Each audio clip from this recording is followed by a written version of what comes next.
廿幾歲時候好容易 friend 諗 friend 就識到一大班朋友去 boat trip 啊 party 啊，開始同唔同嘅異性 dating，覺得呢個世界咁大，仲有大把時間，心諗應該仲有好多機會遇到有 feel 嘅人發展嘅。但到咗30歲之後，先至發覺真正同你有 feel 嘅人真係寥寥可數。開始諗翻當年同你曖昧嗰個對象，明明有 feel，但嗰陣好似有好多選擇咁，timing又好似唔啱，所以冇開始。到大咗諗翻起，如果當初同佢一齊，唔知個人生會係點呢？或者到底自己有冇錯過咗呢個機會？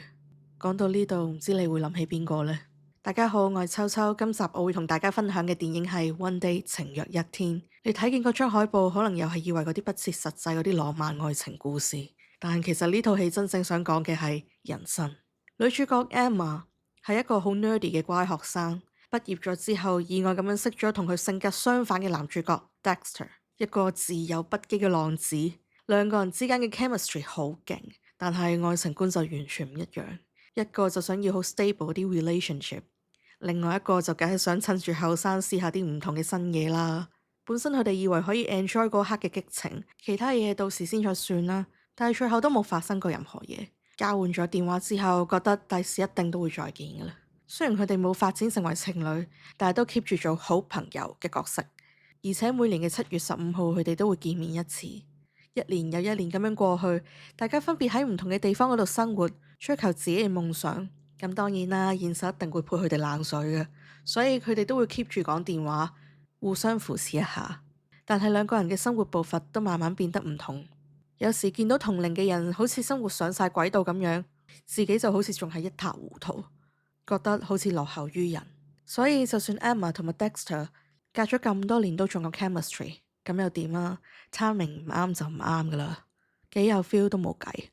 我20頭嗰陣第一次睇 One Day， 最記得電影入邊嗰句 Whatever happens tomorrow, live out today。哇，嗰種對愛情嘅灑脫好浪漫，好似 soulmate 咁樣，又好似 situationship。講真，睇完之後真係有少少影響咗我愛情觀。但到咗30歲之後再重睇 One Day， 嗰種感覺正正就係 Before Sunset 電影入邊嗰句對白。Oh God, why don't we exchange phone numbers and stuff?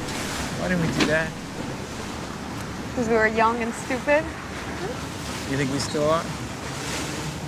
I guess when you're young, you just believe there'll be many people with whom you connect with.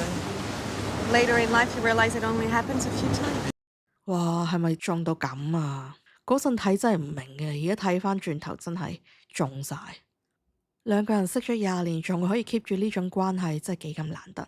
你諗下，你人生入邊有幾多個 friend 係 keep 到5年以上？不過呢個故事點樣發展落去，就要趁 One Day 未落架嘅時候，快啲去 Netflix 嗰度重溫啦。因為 timing is a bitch。今集就講到呢度，我係秋秋，每個禮拜我都會同大家分享歐美劇、電影同埋音樂嘅。如果你都鍾意嘅話，記住 like and subscribe 啦。我哋下次再傾，ciao。